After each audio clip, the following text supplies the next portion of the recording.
வஹாபின்னா யாரு? வரலாற்றை கொஞ்சம் தேடி படிங்க. வஹாபின்றது எங்கிருந்து வந்தது? முஹம்மது இப்னு அப்துல் வஹாப் ரஹிமஹுல்லா உஸ்மானிய ஹிலாஃபத்தில் ஷிர்க்கும் பித்அத்தும் அனாச்சாரங்களும் இஸ்லாமிய உம்மத்தை ஆட்டி படைத்து ஈமானை பறித்து கொண்டிருக்கிற நேரம் ஷிர்க்கு செய்யக்கூடாது, பித்அத் செய்யக்கூடாது, மாற்று மத கலாச்சாரங்கள் அனாச்சாரங்களுக்கு பின்னால் போகக்கூடாது, குர்ஆன் சுன்னாவை மட்டும் பின்பற்றணும், ஷிர்க்கு பித்அத் செய்யப்படாண்டு பிரச்சாரம் செய்தவர் முஹம்மது இப்னு அப்துல் வஹாப்.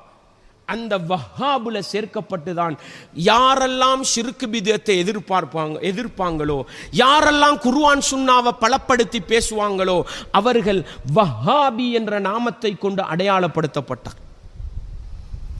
அப்துல் வஹாபுண்டா வஹாபுடைய அடிமை. வஹாபுன்றது யார பேருங்க? இன்னக அன்தல் வஹாப், இறைவா நீதான் கொடையாளன். அல்லாஹ்ட நாமங்கள்ல உண்டு வஹாப்ன்றது. அதை பேரா வச்சு குர்ஆன் சுன்னாவை பேசுறவங்க, அல்லாஹ்வுக்கு செய்யற கடமையை சரியா செய்யணும்னு பேசுறவங்கள வஹாபின் அடையாளப்படுத்தினா, அன்பாண்டவர்களே இன்றைக்கு நல்லா விளங்குங்க.